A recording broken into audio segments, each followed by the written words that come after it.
Bonjour, ici Patrick Pierrat. Le bulletin Info Bref d'aujourd'hui vous est offert par GoRH. Voici l'essentiel des nouvelles en ce lundi 25 août. Le Canada se tiendra toujours aux côtés de l'Ukraine, affirme Mark Carney.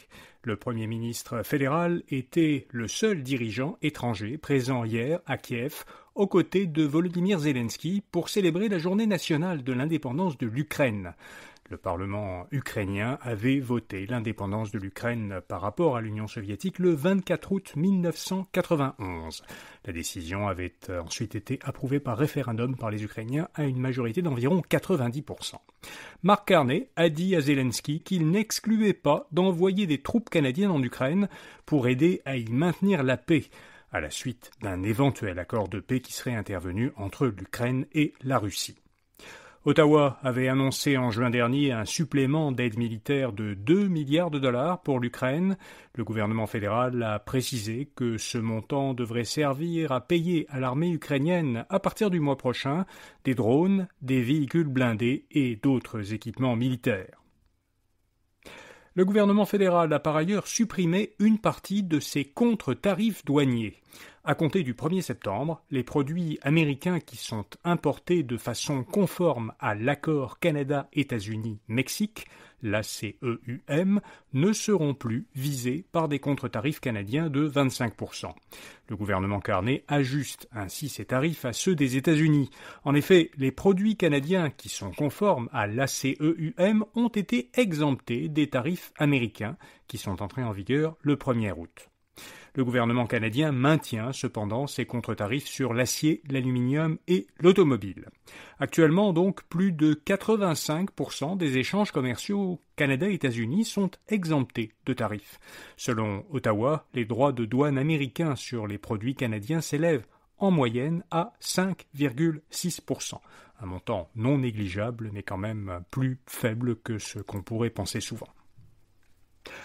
À l'étranger, les experts de l'ONU ont officiellement déclaré un état de famine dans le gouvernorat de Gaza.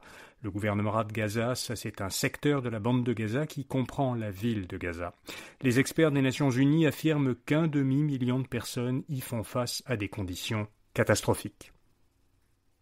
Donald Trump menace de déployer la garde nationale dans d'autres grandes villes américaines, après l'avoir déjà fait à Los Angeles puis à Washington ces dernières semaines. Baltimore est l'une des villes visées par le président américain. En réponse à Trump, le gouverneur démocrate du Maryland a dit à CNN qu'il n'autoriserait pas son déploiement à Baltimore pour lutter contre la criminalité. Habituellement, la garde nationale n'est déployée qu'en cas d'urgence nationale. Intel va émettre au gouvernement américain des actions qui représenteront 10% de son capital, en échange de presque 9 milliards de dollars américains qui doivent lui être versés en subventions.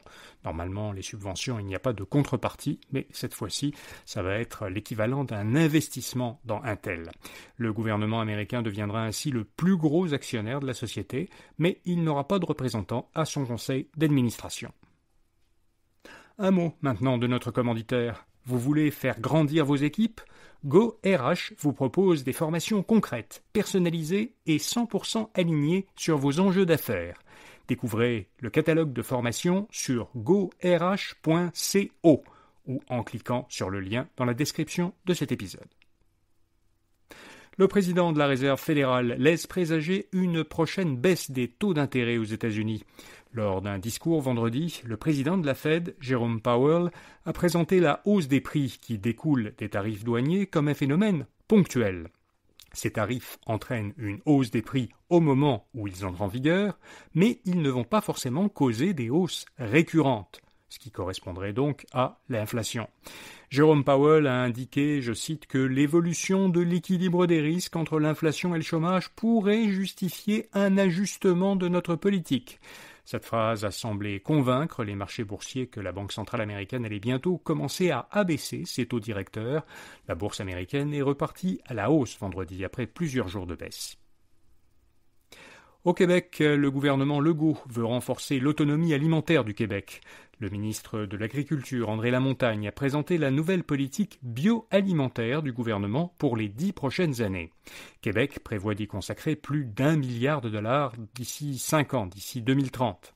Parmi les principaux objectifs de cette nouvelle politique, le gouvernement souhaite inciter les entreprises agricoles, de pêche, aquacoles et de transformation alimentaire à investir davantage, et il souhaite aussi augmenter, en diversifiant les marchés, le montant des exportations bioalimentaires du Québec. Pour contexte, le secteur bioalimentaire est un secteur important. Il représente actuellement presque 7% de l'économie du Québec. Il compte environ 80 000 entreprises et emploie plus de 500 000 travailleurs, soit 12% de tous les emplois dans la province. Les 300 000 $ d'alcool américain dont je vous ai parlé la semaine dernière, qui ont été retirés des tablettes de la SAQ par ordre du gouvernement et qui atteindront prochainement leur date limite de consommation, ne seront pas détruits. Ils seront donnés à des fondations ou à des écoles d'hôtellerie, a annoncé le ministre des Finances, Éric Girard. Et puis comme chaque lundi, InfoBref vous fait découvrir une jeune entreprise québécoise innovante. Aujourd'hui, on vous parle d'Educare.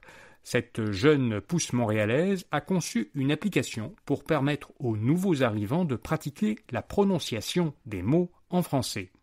Il y a beaucoup de services en ligne et d'applications mobiles pour l'apprentissage des langues, mais Educare a identifié une niche de marché qui est de faire pratiquer la prononciation du français, ce qui n'est pas facile pour des immigrants de beaucoup d'autres langues. Pour en savoir plus sur Educare, lisez en 2 minutes le portrait de cette entreprise en allant à infobref.com ou en suivant le lien qui est dans la description de cet épisode. Voilà, vous savez l'essentiel. Bonne journée et à demain matin.